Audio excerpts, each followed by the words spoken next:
The Adventure of the Copper Beeches.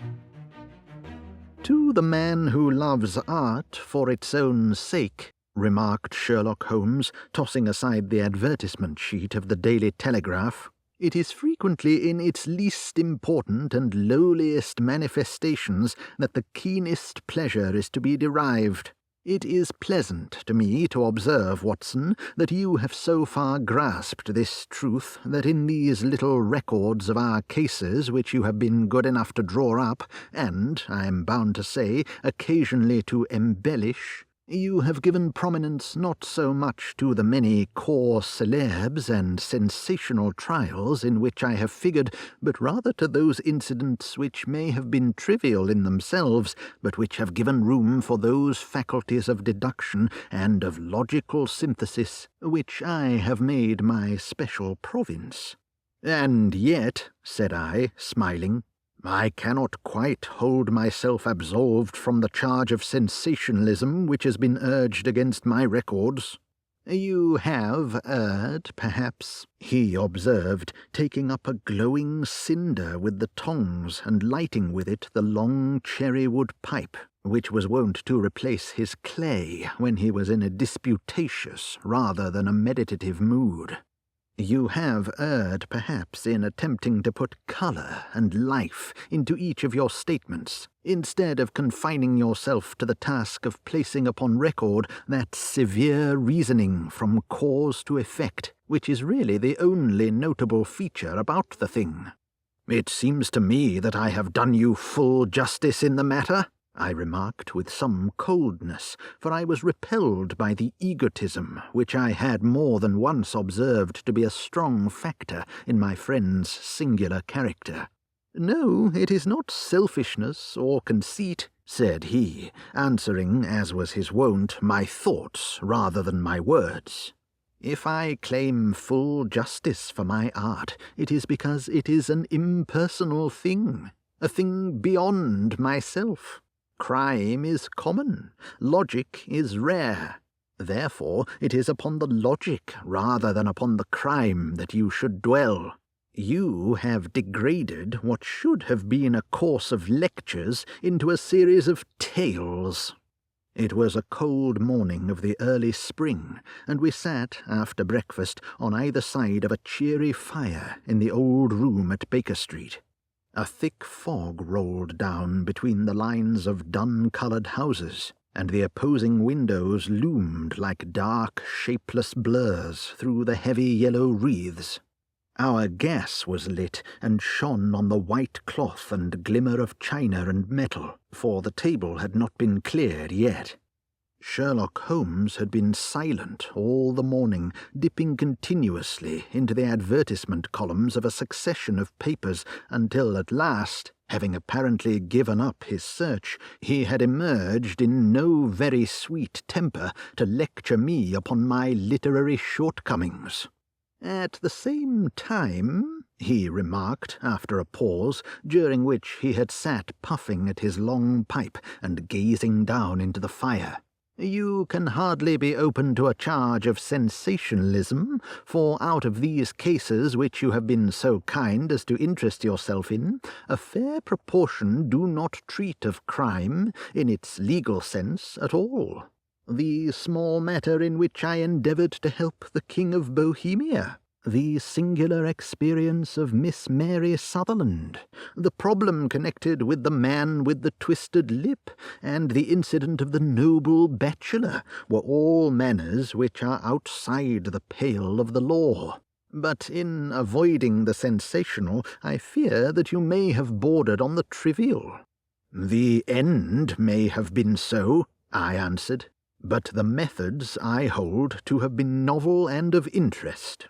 For, my dear fellow, what do the public, the great unobservant public, who could hardly tell a weaver by his tooth or a compositor by his left thumb, care about the finer shades of analysis and deduction? But indeed, if you are trivial, I cannot blame you, for the days of the great cases are past.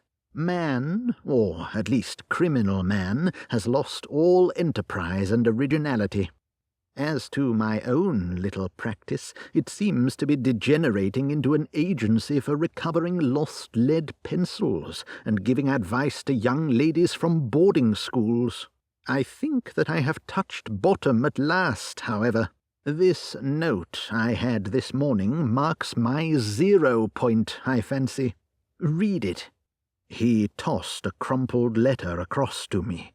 It was dated from Montague Place upon the preceding evening, and ran thus: "Dear Mr. Holmes, I am very anxious to consult you as to whether I should or should not accept a situation which has been offered to me as governess. I shall call at 10:30 tomorrow, if I do not inconvenience you. Yours faithfully, Violet Hunter." "Do you know the young lady?" I asked. "Not I." "It is 10:30 now." "Yes, and I have no doubt that is her ring." "It may turn out to be of more interest than you think. You remember that the affair of the blue carbuncle, which appeared to be a mere whim at first, developed into a serious investigation. It may be so in this case also." "Well, let us hope so, but our doubts will very soon be solved, for here, unless I am much mistaken, is the person in question." As he spoke, the door opened, and a young lady entered the room. She was plainly but neatly dressed, with a bright, quick face, freckled like a plover's egg, and with the brisk manner of a woman who has had her own way to make in the world. "You will excuse my troubling you, I am sure," said she, as my companion rose to greet her. "But I have had a very strange experience, and as I have no parents or relations of any sort from whom I could ask advice, I thought that perhaps you would be kind enough to tell me what I should do." "Pray take a seat, Miss Hunter. I shall be happy to do anything that I can to serve you." I could see that Holmes was favourably impressed by the manner and speech of his new client. He looked her over in his searching fashion, and then composed himself, with his lids drooping and his fingertips together, to listen to her story. "I have been a governess for 5 years," said she, "in the family of Colonel Spence Munro. But 2 months ago the Colonel received an appointment at Halifax in Nova Scotia, and took his children over to America with him, so that I found myself without a situation. I advertised, and I answered advertisements, but without success. At last, the little money which I had saved began to run short, and I was at my wits' end as to what I should do. There is a well-known agency for governesses in the West End called Westaways, and there I used to call about once a week in order to see whether anything had turned up which might suit me. Westaway was the name of the founder of the business, but it is really managed by Miss Stoper. She sits in her own little office, and the ladies who are seeking employment wait in an anteroom, and are then shown in one by one, where she consults her ledgers and sees whether she has anything which would suit them. Well, when I called last week, I was shown into the little office as usual, but I found that Miss Stoper was not alone. A prodigiously stout man, with a very smiling face, and a great heavy chin which rolled down in fold upon fold over his throat, sat at her elbow, with a pair of glasses on his nose, looking very earnestly at the ladies who entered. As I came in, he gave quite a jump in his chair, and turned quickly to Miss Stoper. "That will do," said he. "I could not ask for anything better. Capital, capital!" He seemed quite enthusiastic, and rubbed his hands together in the most genial fashion. He was such a comfortable-looking man that it was quite a pleasure to look at him. "You are looking for a situation, miss?" he asked. "Yes, sir." "As governess?" "Yes, sir." "And what salary do you ask?" "I had £4 a month in my last place with Colonel Spence Munro." "Oh, tut-tut, sweating, rank sweating!" he cried, throwing his fat hands out in the air, like a man who is in a boiling passion. "How could anyone offer so pitiful a sum to a lady with such attractions and accomplishments?" "My accomplishments, sir, may be less than you imagine," said I. "A little French, a little German, music and drawing." "Tut, tut," he cried. "This is all quite beside the question. The point is, have you or have you not the bearing and deportment of a lady? There it is in a nutshell. If you have not, you are not fitted for the rearing of a child who may some day play a considerable part in the history of the country. But if you have, why, then, how could any gentleman ask you to condescend to accept anything under the 3 figures? Your salary with me, madam, would commence at £100 a year."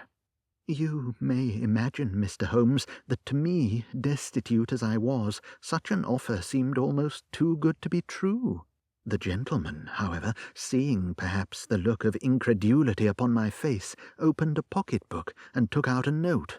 "It is also my custom," said he, smiling in the most pleasant fashion until his eyes were just 2 little shining slits amid the white creases of his face, "to advance to my young ladies half their salary beforehand, so that they may meet any little expenses of their journey and their wardrobe." It seemed to me that I had never met so fascinating and so thoughtful a man. As I was already in debt to my tradesman, the advance was a great convenience, and yet there was something unnatural about the whole transaction which made me wish to know a little more before I quite committed myself. "May I ask where you live, sir?" said I. "Hampshire, charming rural place, the Copper Beeches, 5 miles on the far side of Winchester. It is the most lovely country, my dear young lady, and the dearest old country house." "And my duties, sir? I should be glad to know what they would be."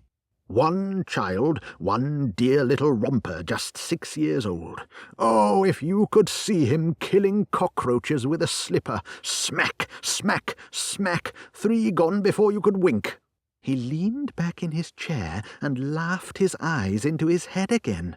I was a little startled at the nature of the child's amusement, but the father's laughter made me think that perhaps he was joking. "My sole duties, then," I asked, "are to take charge of a single child?" "No, no, not the soul, not the soul, my dear young lady," he cried. "Your duty would be, as I am sure your good sense would suggest, to obey any little commands my wife might give, provided always that they were such commands as a lady might with propriety obey. You see no difficulty, eh?" "I should be happy to make myself useful." "Quite so. In dress, now, for example. We are faddy people, you know, faddy but kind-hearted. If you were asked to wear any dress which we might give you, you would not object to our little whim, eh?" "No," said I, considerably astonished at his words. "Or to sit here or sit there, that would not be offensive to you?" "Oh, no." "Or to cut your hair quite short before you come to us?" I could hardly believe my ears. As you may observe, Mr. Holmes, my hair is somewhat luxuriant and of a rather peculiar tint of chestnut. It has been considered artistic. I could not dream of sacrificing it in this off-hand fashion. "I am afraid that is quite impossible," said I. He had been watching me eagerly out of his small eyes, and I could see a shadow pass over his face as I spoke. "I am afraid that is quite essential," said he.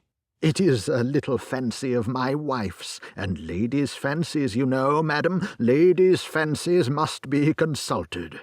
And so you won't cut your hair?" "No, sir, I really could not," I answered firmly. "Ah, very well. Then that quite settles the matter. It is a pity, because in other respects you would really have done very nicely. In that case, Miss Stoper, I had best inspect a few more of your young ladies." The manageress had sat all this while busy with her papers without a word to either of us, but she glanced at me now with so much annoyance upon her face that I could not help suspecting that she had lost a handsome commission through my refusal. "Do you desire your name to be kept upon the books?" she asked. "If you please, Miss Stoper." "Well, really, it seems rather useless, since you refuse the most excellent offers in this fashion," she said sharply. "You can hardly expect us to exert ourselves to find another such opening for you.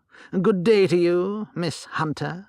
She struck a gong upon the table, and I was shown out by the page. Well, Mr. Holmes, when I got back to my lodgings and found little enough in the cupboard and 2 or 3 bills upon the table, I began to ask myself whether I had not done a very foolish thing. After all, if these people had strange fads and expected obedience on the most extraordinary matters, they were at least ready to pay for their eccentricity. Very few governesses in England are getting £100 a year. Besides, what use was my hair to me? Many people are improved by wearing it short, and perhaps I should be among the number. Next day I was inclined to think that I had made a mistake, and by the day after I was sure of it. I had almost overcome my pride so far as to go back to the agency and inquire whether the place was still open, when I received this letter from the gentleman himself. I have it here, and I will read it to you. The Copper Beeches, near Winchester. "Dear Miss Hunter, Miss Stoper has very kindly given me your address, and I write from here to ask you whether you have reconsidered your decision. My wife is very anxious that you should come, for she has been much attracted by my description of you. We are willing to give £30 a quarter, or £120 a year, so as to recompense you for any little inconvenience which our fads may cause you. They are not very exacting, after all. My wife is fond of a particular shade of electric blue, and would like you to wear such a dress indoors in the morning. You need not, however, go to the expense of purchasing one, as we have one belonging to my dear daughter Alice, now in Philadelphia, which would, I should think, fit you very well. Then, as to sitting here or there, or amusing yourself in any manner indicated, that need cause you no inconvenience. As regards your hair, it is no doubt a pity, especially as I could not help remarking its beauty during our short interview, but I am afraid that I must remain firm upon this point, and I only hope that the increased salary may recompense you for the loss. Your duties, as far as the child is concerned, are very light. Now do try to come, and I shall meet you with the dog-cart at Winchester. Let me know your train. Yours faithfully, Jethro Rucastle." That is the letter which I have just received, Mr. Holmes, and my mind is made up that I will accept it. I thought, however, that before taking the final step, I should like to submit the whole matter to your consideration. "Well, Miss Hunter, if your mind is made up, that settles the question," said Holmes, smiling. "But you would not advise me to refuse?" "I confess that it is not the situation which I should like to see a sister of mine apply for." "What is the meaning of it all, Mr. Holmes?" "Ah, I have no data. I cannot tell. Perhaps you have yourself formed some opinion." "Well, there seems to me to be only one possible solution. Mr. Rucastle seemed to be a very kind, good-natured man. Is it not possible that his wife is a lunatic, that he desires to keep the matter quiet for fear she should be taken to an asylum, and that he humours her fancies in every way in order to prevent an outbreak?" "That is a possible solution. In fact, as matters stand, it is the most probable one. But in any case, it does not seem to be a nice household for a young lady." "But the money, Mr. Holmes, the money!" "Well, yes, of course, the pay is good, too good. That is what makes me uneasy.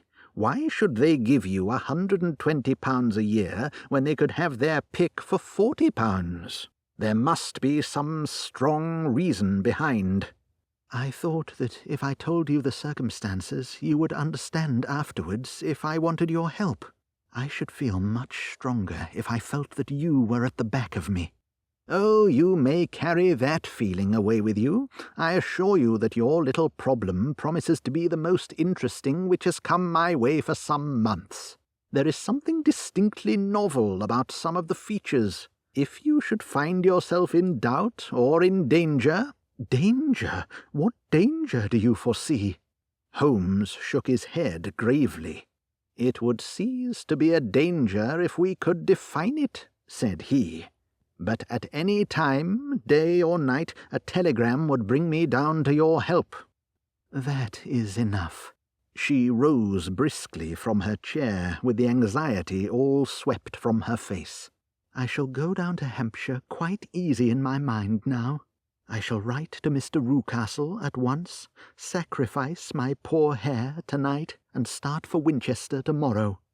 With a few grateful words to Holmes, she bade us both good night and bustled off upon her way. "At least," said I, as we heard her quick, firm steps descending the stairs, "she seems to be a young lady who is very well able to take care of herself." "And she would need to be," said Holmes gravely. "I am much mistaken if we do not hear from her before many days are past." It was not very long before my friend's prediction was fulfilled. A fortnight went by, during which I frequently found my thoughts turning in her direction, and wondering what strange side alley of human experience this lonely woman had strayed into. The unusual salary, the curious conditions, the light duties, all pointed to something abnormal, though whether a fad or a plot, or whether the man were a philanthropist or a villain, it was quite beyond my powers to determine.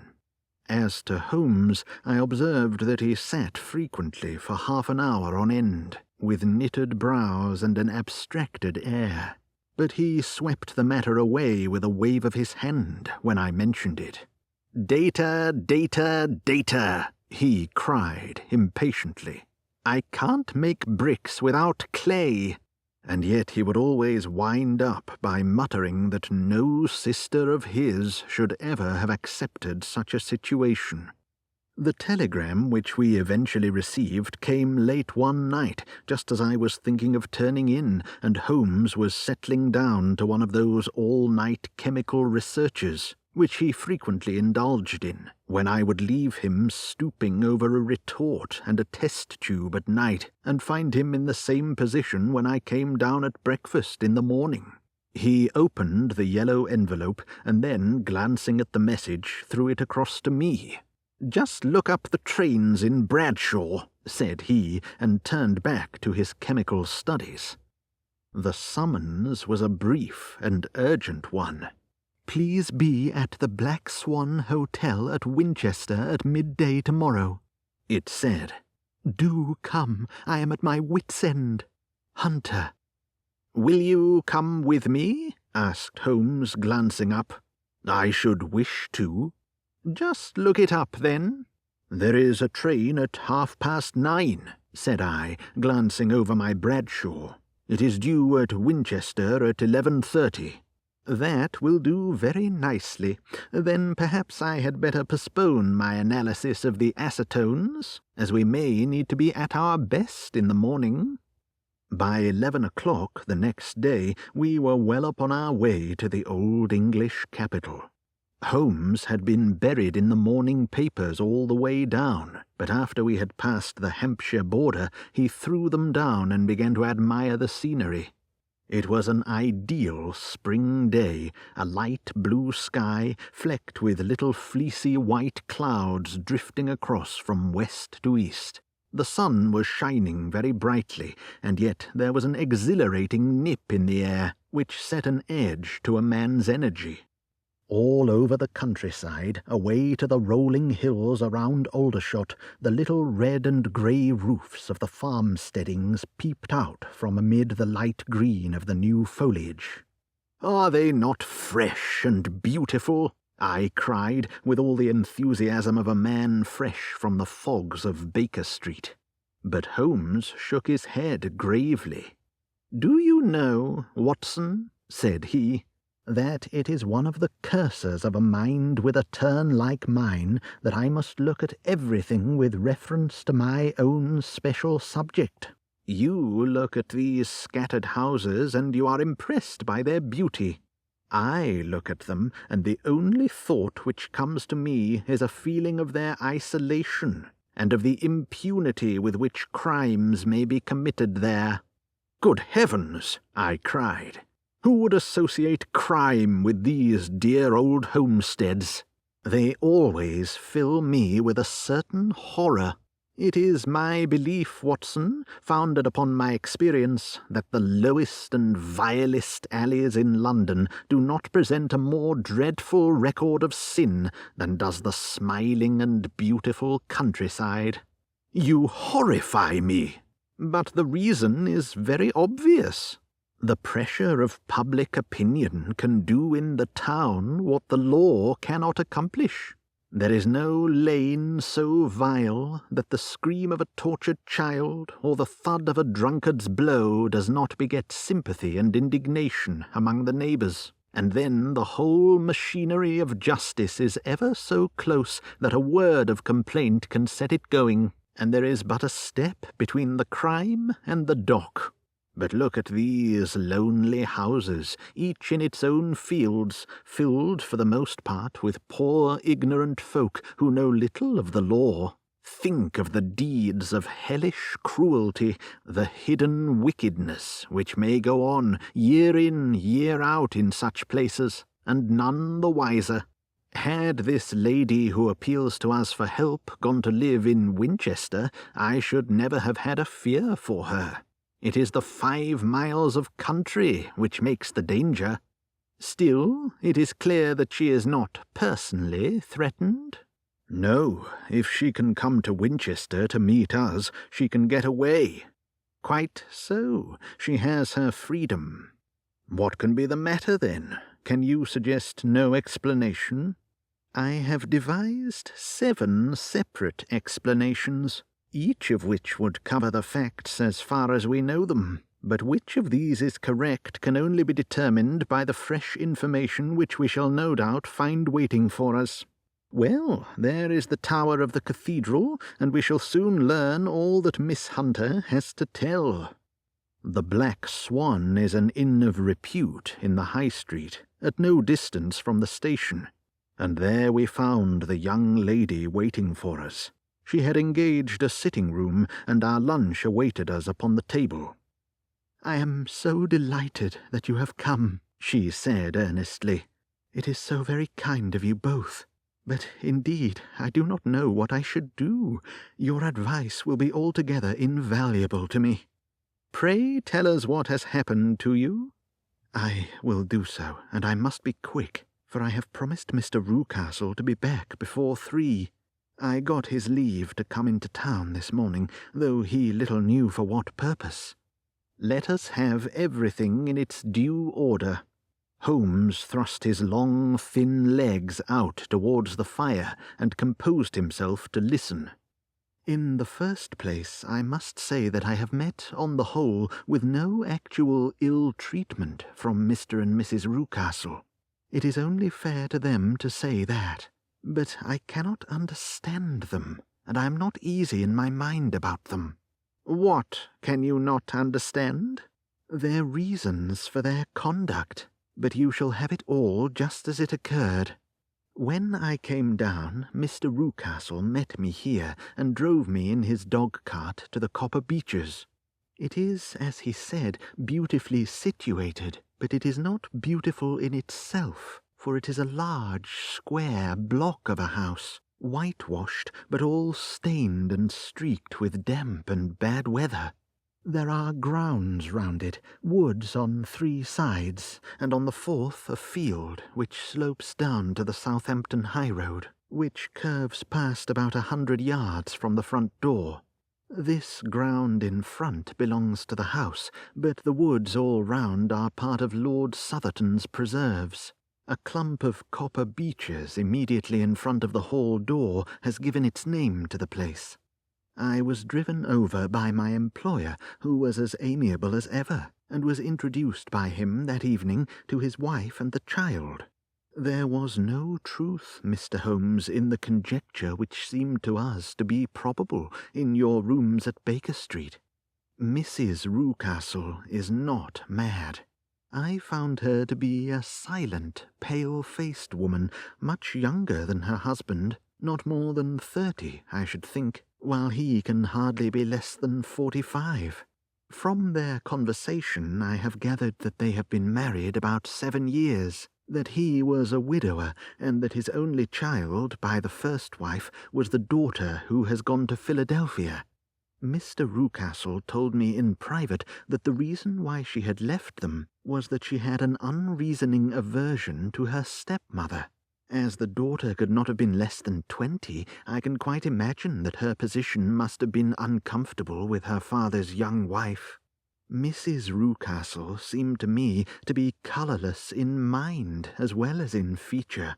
She impressed me neither favourably nor the reverse. She was a nonentity. It was easy to see that she was passionately devoted both to her husband and to her little son. Her light grey eyes wandered continually from one to the other, noting every little want and forestalling it if possible. He was kind to her also in his bluff, boisterous fashion, and on the whole they seemed to be a happy couple. And yet she had some secret sorrow, this woman. She would often be lost in deep thought, with the saddest look upon her face. More than once I have surprised her in tears. I have thought sometimes that it was the disposition of her child which weighed upon her mind, for I have never met so utterly spoiled and so ill-natured a little creature. He is small for his age, with a head which is quite disproportionately large. His whole life appears to be spent in an alternation between savage fits of passion and gloomy intervals of sulking. Giving pain to any creature weaker than himself seems to be his one idea of amusement, and he shows quite remarkable talent in planning the capture of mice, little birds, and insects. But I would rather not talk about the creature, Mr. Holmes, and indeed he has little to do with my story. "I am glad of all details," remarked my friend, "whether they seem to you to be relevant or not." "I shall try not to miss anything of importance. The one unpleasant thing about the house which struck me at once was the appearance and conduct of the servants. There are only 2, a man and his wife. Toller, for that is his name, is a rough, uncouth man, with grizzled hair and whiskers, and a perpetual smell of drink. Twice since I have been with them he has been quite drunk, and yet Mr. Rucastle seemed to take no notice of it. His wife is a very tall and strong woman, with a sour face, as silent as Mrs. Rucastle, and much less amiable. They are a most unpleasant couple, but fortunately I spend most of my time in the nursery and my own room, which are next to each other in one corner of the building. For 2 days after my arrival at the Copper Beeches, my life was very quiet. On the 3rd, Mrs. Rucastle came down just after breakfast and whispered something to her husband. "Oh, yes," said he, turning to me. "We are very much obliged to you, Miss Hunter, for falling in with our whims so far as to cut your hair. I assure you that it has not detracted in the tiniest iota from your appearance. We shall now see how the electric blue dress will become you.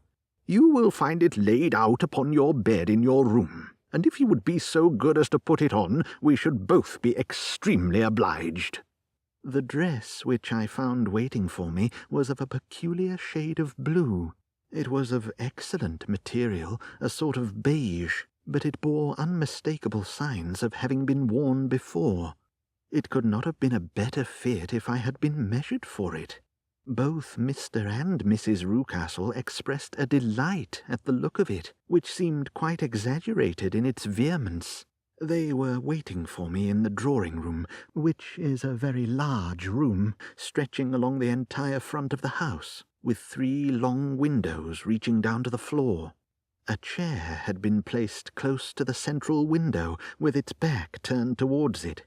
In this I was asked to sit, and then Mr. Rucastle, walking up and down on the other side of the room, began to tell me a series of the funniest stories that I have ever listened to. You cannot imagine how comical he was, and I laughed until I was quite weary.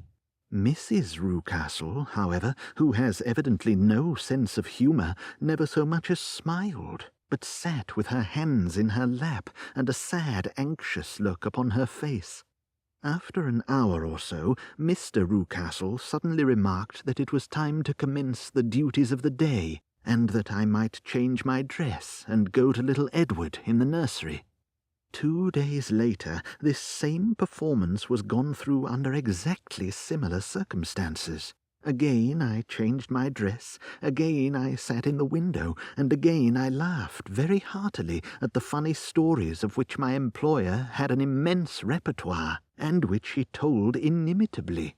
Then he handed me a yellow-backed novel, and moving my chair a little sideways, that my own shadow might not fall upon the page, he begged me to read aloud to him. I read for about 10 minutes, beginning in the heart of a chapter, and then suddenly, in the middle of a sentence, he ordered me to cease and to change my dress.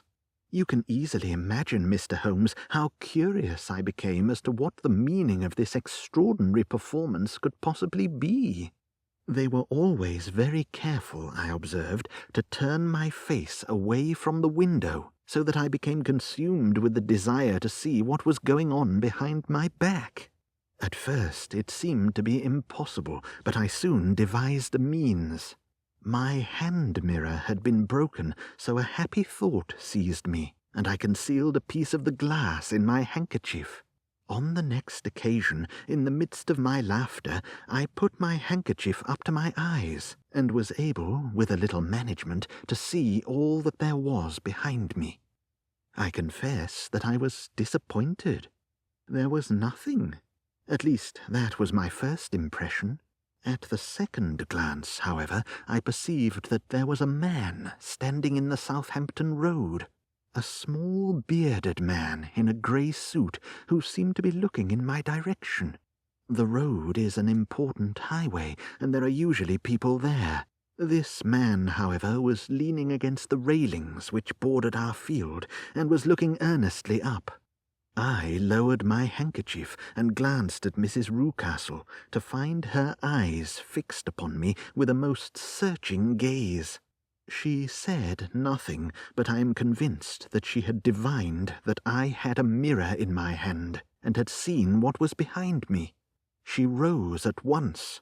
"Jethro," said she, "there is an impertinent fellow upon the road there who stares up at Miss Hunter." "No friend of yours, Miss Hunter?" he asked. "No, I know no one in these parts." "Dear me, how very impertinent! Kindly turn round and motion to him to go away." "Surely it would be better to take no notice?" "No, no, we should have him loitering here always. Kindly turn round and wave him away like that." I did as I was told, and at the same instant Mrs. Rucastle drew down the blind. That was a week ago, and from that time I have not sat again in the window, nor have I worn the blue dress, nor seen the man in the road. "Pray continue," said Holmes. "Your narrative promises to be a most interesting one." "You will find it rather disconnected, I fear, and there may prove to be little relation between the different incidents of which I speak. On the very first day that I was at the Copper Beeches, Mr. Rucastle took me to a small outhouse which stands near the kitchen door. As we approached it, I heard the sharp rattling of a chain and the sound of a large animal moving about. "Look in here," said Mr. Rucastle, showing me a slit between 2 planks. "Is he not a beauty?" I looked through, and was conscious of 2 glowing eyes, and of a vague figure huddled up in the darkness. "Don't be frightened," said my employer, laughing at the start which I had given. It's only Carlo, my mastiff. I call him mine, but really old Toller, my groom, is the only man who can do anything with him. We feed him once a day, and not too much then, so that he is always as keen as mustard. Toller lets him loose every night, and God help the trespasser whom he lays his fangs upon. For goodness' sake, don't you ever on any pretext set your foot over the threshold at night, for it's as much as your life is worth." The warning was no idle one, for 2 nights later I happened to look out of my bedroom window about 2 o'clock in the morning.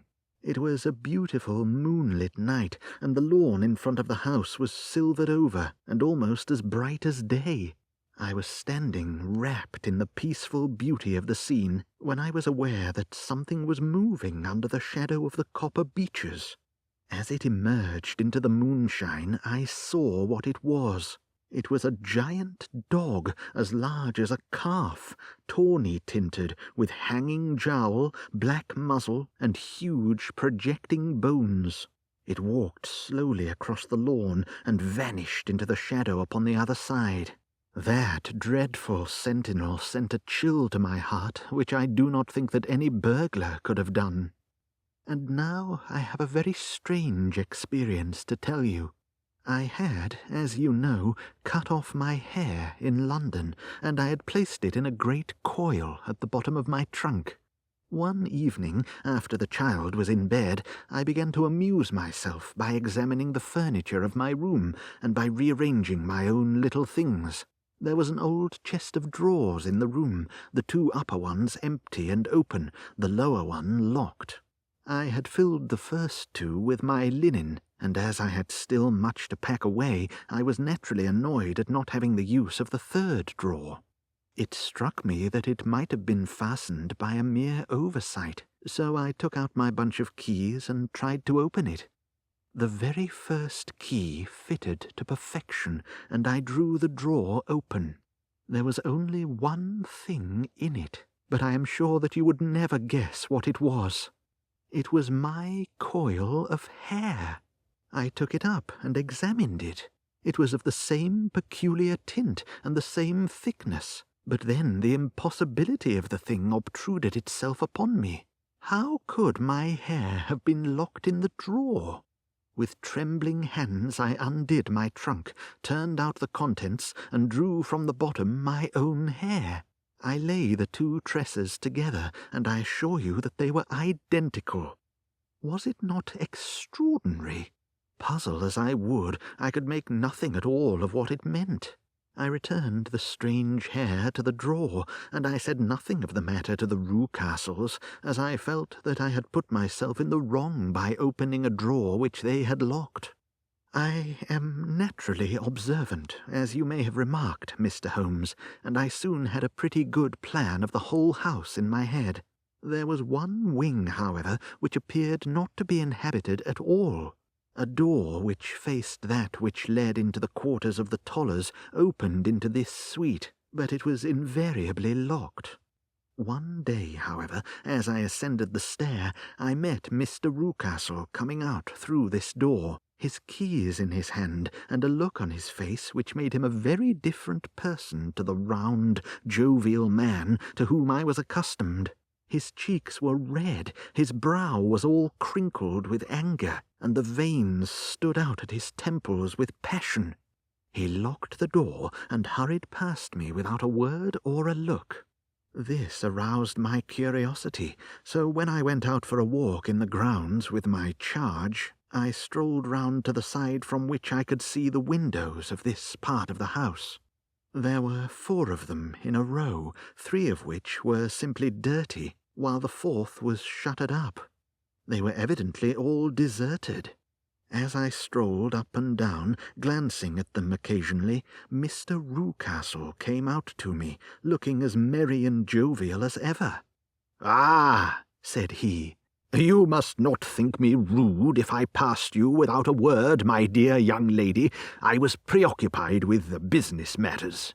I assured him that I was not offended.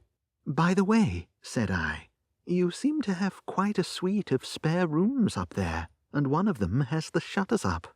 He looked surprised, and, as it seemed to me, a little startled at my remark. "Photography is one of my hobbies," said he. "I have made my dark room up there. But, dear me, what an observant young lady we have come upon. Who would have believed it? Who would have ever believed it?"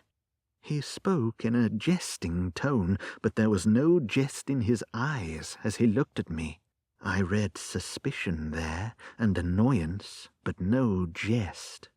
"Well, Mr. Holmes, from the moment that I understood that there was something about that suite of rooms which I was not to know, I was all on fire to go over them. It was not mere curiosity, though I have my share of that. It was more a feeling of duty, a feeling that some good might come from my penetrating to this place. They talk of woman's instinct. Perhaps it was woman's instinct which gave me that feeling. At any rate, it was there, and I was keenly on the lookout for any chance to pass the forbidden door. It was only yesterday that the chance came. I may tell you that besides Mr. Rucastle, both Toller and his wife find something to do in these deserted rooms, and I once saw him carrying a large black linen bag with him through the door. Recently he has been drinking hard, and yesterday evening he was very drunk, and when I came upstairs there was the key in the door. I have no doubt at all that he had left it there. Mr. and Mrs. Rucastle were both downstairs, and the child was with them, so that I had an admirable opportunity. I turned the key gently in the lock, opened the door, and slipped through. There was a little passage in front of me, unpapered and uncarpeted, which turned at a right angle at the farther end.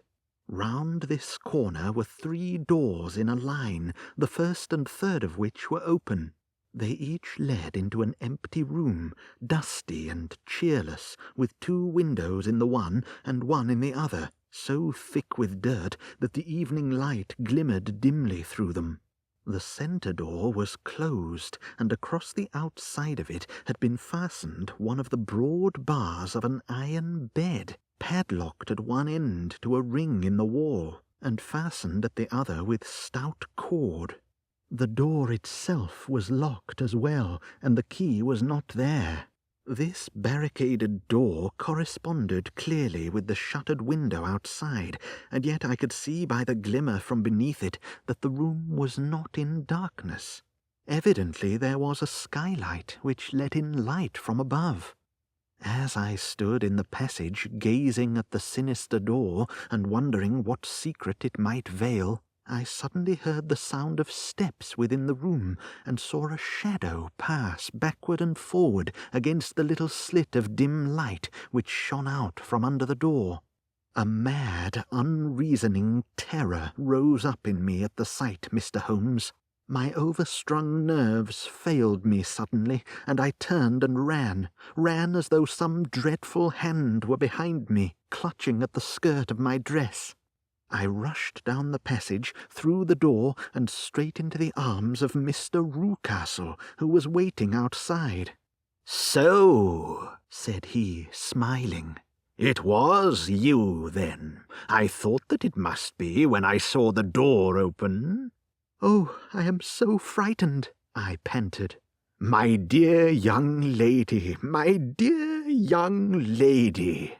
You cannot think how caressing and soothing his manner was. "And what has frightened you, my dear young lady?" But his voice was just a little too coaxing. He overdid it. I was keenly on my guard against him. "I was foolish enough to go into the empty wing," I answered. "But it is so lonely and eerie in this dim light that I was frightened and ran out again. Oh, it is so dreadfully still in there." "Only that?" said he, looking at me keenly. "Why, what did you think?" I asked. "Why do you think that I lock this door?" "I am sure that I do not know." "It is to keep people out who have no business there. Do you see?" He was still smiling in the most amiable manner. I am sure if I had known—" "Well, then, you know now. And if you ever put your foot over that threshold again—" Here, in an instant, the smile hardened into a grin of rage, and he glared down at me with the face of a demon. "I'll throw you to the mastiff." I was so terrified that I do not know what I did. I suppose that I must have rushed past him into my room. I remember nothing until I found myself lying on my bed, trembling all over. Then I thought of you, Mr. Holmes. I could not live there any longer without some advice. I was frightened of the house, of the man, of the woman, of the servants, even of the child. They were all horrible to me. If I could only bring you down, all would be well. Of course, I might have fled from the house, but my curiosity was almost as strong as my fears. My mind was soon made up. I would send you a wire. I put on my hat and cloak, went down to the office, which is about 1/2 mile from the house, and then returned, feeling very much easier.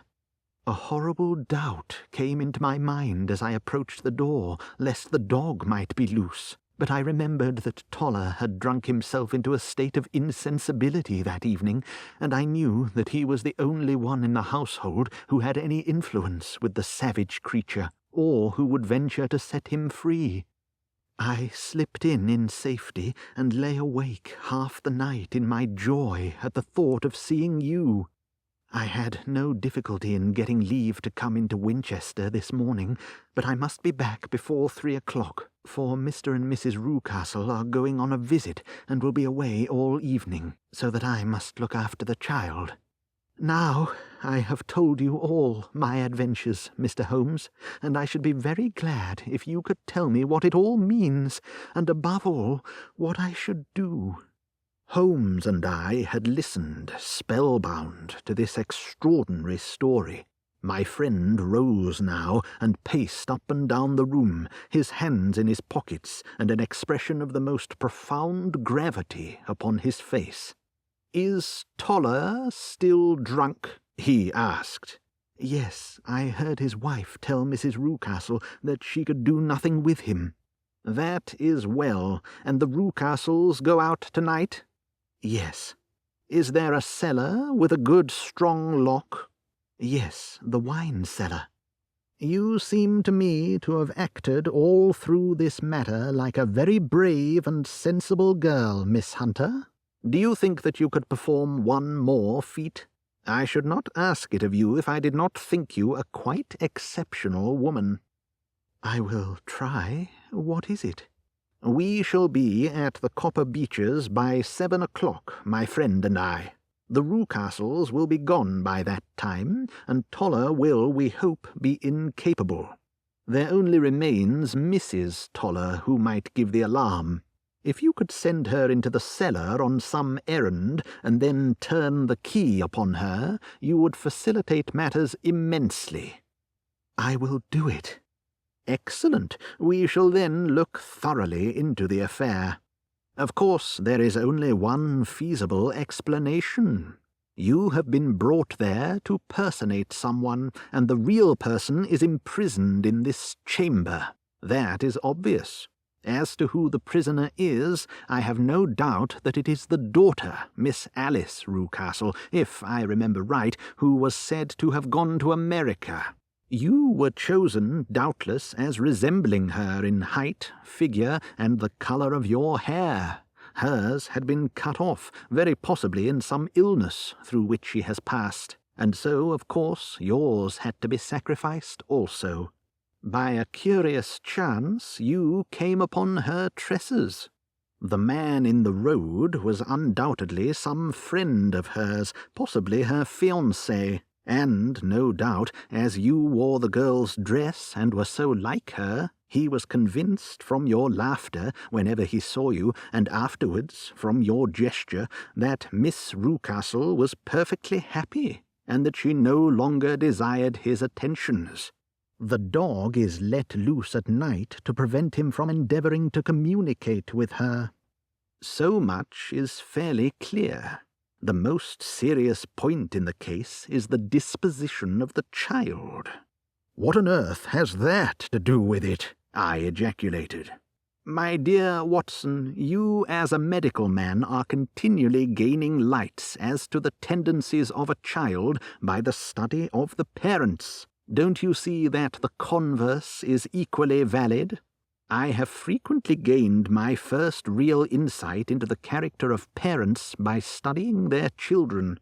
This child's disposition is abnormally cruel, merely for cruelty's sake, and whether he derives this from his smiling father, as I should suspect, or from his mother, it bodes evil for the poor girl who is in their power." "I am sure that you are right, Mr. Holmes," cried our client. "1,000 things come back to me which make me certain that you have hit it. Oh, let us not lose an instant in bringing help to this poor creature." "We must be circumspect, for we are dealing with a very cunning man. We can do nothing until 7 o'clock. At that hour we shall be with you, and it will not be long before we solve the mystery." We were as good as our word, for it was just 7 when we reached the Copper Beeches, having put up our trap at a wayside public house. The group of trees, with their dark leaves shining like burnished metal in the light of the setting sun, were sufficient to mark the house, even had Miss Hunter not been standing smiling on the doorstep. "Have you managed it?" asked Holmes. A loud thudding noise came from somewhere downstairs. "That is Mrs. Toller in the cellar," said she. "Her husband lies snoring on the kitchen rug. Here are his keys, which are the duplicates of Mr. Rucastle's." "You have done well indeed," cried Holmes with enthusiasm. "Now lead the way, and we shall soon see the end of this black business." We passed up the stair, unlocked the door, followed on down a passage, and found ourselves in front of the barricade which Miss Hunter had described. Holmes cut the cord and removed the transverse bar. Then he tried the various keys in the lock, but without success. No sound came from within, and at the silence Holmes's face clouded over. "I trust that we are not too late," said he. "I think, Miss Hunter, that we had better go in without you. Now, Watson, put your shoulder to it, and we shall see whether we cannot make our way in." It was an old rickety door, and gave at once before our united strength. Together we rushed into the room. It was empty. There was no furniture save a little pallet bed, a small table, and a basket full of linen. The skylight above was open, and the prisoner gone. "There has been some villainy here," said Holmes. "This beauty has guessed Miss Hunter's intentions and has carried his victim off." "But how?" "Through the skylight. We shall soon see how he managed it." He swung himself up onto the roof. "Ah, yes," he cried. "Here's the end of a long, light ladder against the eaves. That is how he did it." "But it is impossible," said Miss Hunter. "The ladder was not there when the Rucastles went away." "He has come back and done it. I tell you that he is a clever and dangerous man. I should not be very much surprised if this were he whose step I hear now upon the stair. I think, Watson, that it would be as well for you to have your pistol ready." The words were hardly out of his mouth before a man appeared at the door of the room, a very fat and burly man with a heavy stick in his hand. Miss Hunter screamed and shrunk against the wall at the sight of him, but Sherlock Holmes sprang forward and confronted him. "You villain," said he. "Where's your daughter?" The fat man cast his eyes round, and then up at the open skylight. "It is for me to ask you that," he shrieked. "You thieves, spies and thieves! I have caught you, have I? You are in my power. I'll serve you." He turned and clattered down the stairs as hard as he could go. "He's gone for the dog," cried Miss Hunter. "I have my revolver," said I. "Better close the front door," cried Holmes, and we all rushed down the stairs together. We had hardly reached the hall when we heard the baying of a hound, and then a scream of agony, with a horrible worrying sound, which it was dreadful to listen to. An elderly man with a red face and shaking limbs came staggering out at the side door. "My God!" he cried. "Someone has loosed the dog. It's not been fed for 2 days. Quick, quick, or it'll be too late." Holmes and I rushed out and round the angle of the house, with Toller hurrying behind us. There was the huge, famished brute, its black muzzle buried in Rucastle's throat, while he writhed and screamed upon the ground. Running up, I blew its brains out, and it fell over with its keen white teeth still meeting in the great creases of his neck. With much labour we separated them and carried him, living but horribly mangled, into the house. We laid him upon the drawing-room sofa, and having dispatched the sobered Toller to bear the news to his wife, I did what I could to relieve his pain. We were all assembled round him when the door opened, and a tall, gaunt woman entered the room. "Mrs. Toller!" cried Miss Hunter. "Yes, miss. Mr. Rucastle let me out when he came back, before he went up to you. Ah, miss, it is a pity you didn't let me know what you were planning, for I would have told you that your pains were wasted." "Ha!" said Holmes, looking keenly at her. It is clear that Mrs. Toller knows more about this matter than anyone else. "Yes, sir, I do, and I am ready enough to tell what I know." "Then pray sit down and let us hear it, for there are several points on which I must confess that I am still in the dark." "I will soon make it clear to you," said she, "and I'd have done so before now, if I could have got out from the cellar." If there's police court business over this, you'll remember that I was the one that stood your friend, and that I was Miss Alice's friend, too. She was never happy at home, Miss Alice wasn't, from the time that her father married again. She was slighted like, and had no say in anything. But it never really became bad for her until after she met Mr. Fowler at a friend's house. As well as I could learn, Miss Alice had rights over her own by will, but she was so quiet and patient, she was, that she never said a word about them, but just left everything in Mr. Rucastle's hands. He knew he was safe with her, but when there was a chance of a husband coming forward, who would ask for all that the law would give him, then her father thought it time to put a stop on it. He wanted her to sign a paper so that, whether she married or not, he could use her money. When she wouldn't do it, he kept on worrying her until she got brain fever, and for 6 weeks was at death's door. Then she got better at last, all worn to a shadow, and with her beautiful hair cut off. But that didn't make no change in her young man, and he stuck to her as true as man could be."